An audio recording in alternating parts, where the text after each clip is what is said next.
Please like the video and share it so that it reaches many more people and you get sawaba, or rewards from Allah. This could be a sawabe jariyah or continuous reward for you long after you are gone. Volume 5, Book 58, number 202. Narrated by K.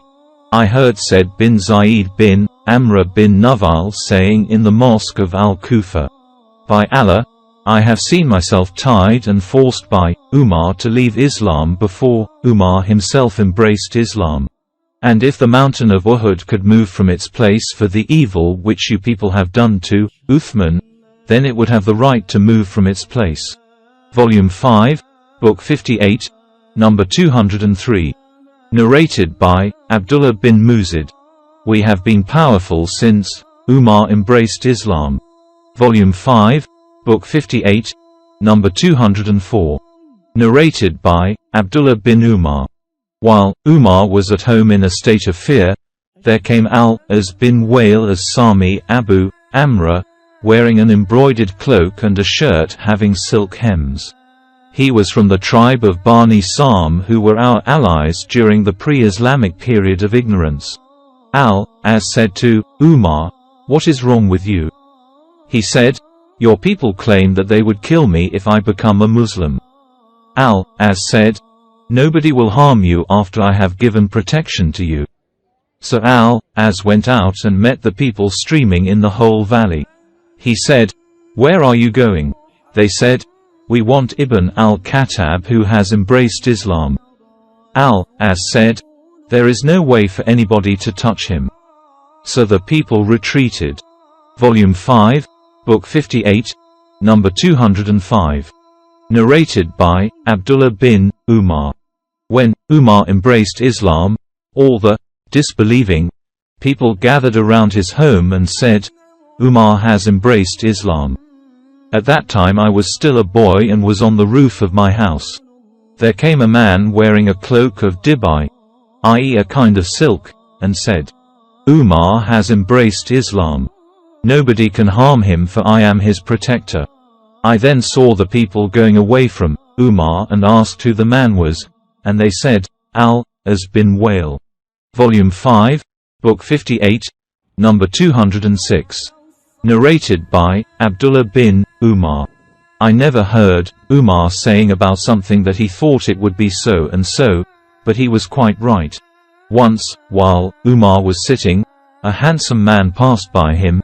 Umar said, "If I am not wrong, this person is still on his religion of the pre-Islamic period of ignorance, or he was their foreteller. Call the man to me." When the man was called to him, he told him of his thought. The man said, "I have never seen such a day on which a Muslim is faced with such an accusation." Umar said, "I am determined that you should tell me the truth." He said, "I was a foreteller in the pre-Islamic period of ignorance." Then, Umar said, "Tell me the most astonishing thing your female jinn has told you of." He said, "One day while I was in the market, she came to me scared and said, 'Haven't you seen the jinns and the despair? And they were overthrown after their defeat, and prevented from listening to the news of the heaven, so that they stopped going to the sky and kept following camel riders, i.e., Arabs.'" Umar said, "He is right," and added, "One day while I was near their idols, there came a man with a calf and slaughtered it as a sacrifice for the idols. An unseen creature shouted at him, and I have never heard harsher than his voice. He was crying, 'O you bold evil doer! A matter of success, an eloquent man is saying, none has the right to be worshipped except you, O Allah.' On that the people fled, but I said, I shall not go away till I know what is behind this."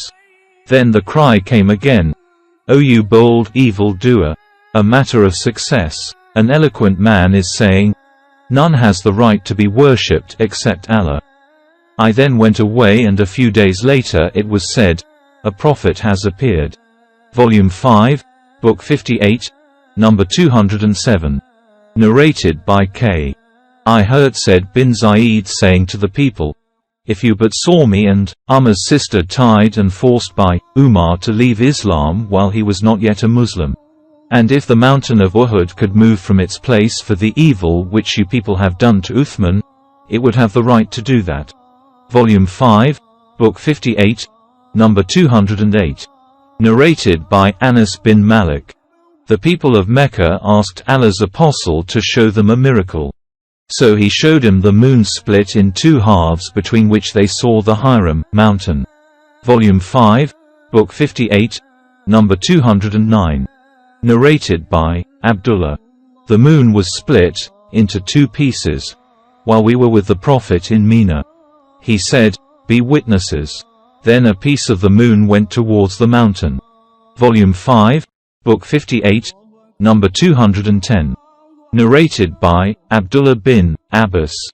During the lifetime of Allah's apostle, the moon was split into two places.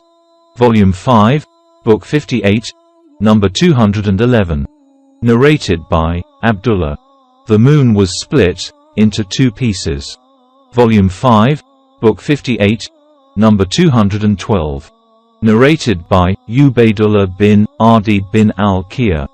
That al-Miswar bin Makrama and Abdur Rahman bin al-Aswad bin Abu Yakuth had said to him, "What prevents you from speaking to your uncle, Uthman, regarding his brother al-Walid bin Uqba?" The people were speaking against the latter for what he had done. Ubaydullah said, "So I kept waiting for Uthman, and when he went out for the prayer, I said to him, 'I have got something to say to you as a piece of advice.' Uthman said, 'O man, I seek refuge with Allah from you.' So I went away. When I finished my prayer, I sat with al-Miswar and Ibn Abu Yakuth and talked to both of them of what I had said to Uthman and what he had said to me. They said, 'You have done your duty.' So while I was sitting with them, Uthman's messenger came to me. They said, 'Allah has put you to trial.' I set out, and when I reached Uthman, he said, 'What is your advice which you mentioned a while ago?' I recited Tashahhud and added, 'Allah has sent Muhammad and has revealed the holy book, i.e. Quran, to him. You, O Uthman, were amongst those who responded to the call of Allah and his apostle and had faith in him. And you took part in the first two migrations, to Ethiopia and to Medina. And you enjoyed the company of Allah's apostle and learned his traditions and advice. Now the people are talking much about al-Walid bin Uqba, and so it is your duty to impose on him the legal punishment.' Uthman then said to me, 'O my nephew, did you ever meet Allah's apostle?' I said, 'No, but his knowledge has reached me as it has reached the virgin in her seclusion.' Uthman then recited Tashahhud and said, 'No doubt, Allah has sent Muhammad with the truth and has revealed to him his holy book, i.e. Quran. And I was amongst those who responded to the call of Allah and his apostle, and I had faith in Muhammad's mission, and I had performed the first two migrations as you have said, and I enjoyed the company of Allah's apostle and gave the pledge of allegiance to him. By Allah, I never disobeyed him and never cheated him till Allah caused him to die. Then Allah made Abu Bakr caliph, and by Allah, I was never disobedient to him, nor did I cheat him. Then Umar became caliph, and by Allah, I was never disobedient to him, nor did I cheat him. Then I became caliph. Have I not then the same rights over you as they had over me?' I replied in the affirmative. Uthman further said, 'What are these talks which are reaching me from you? As for what you mentioned about al-Walid bin Uqba, Allah willing, I shall give him the leg punishment justly.' Then Uthman ordered that al-Walid be flogged 4 lashes. He ordered Ali to flog him, and he himself flogged him as well.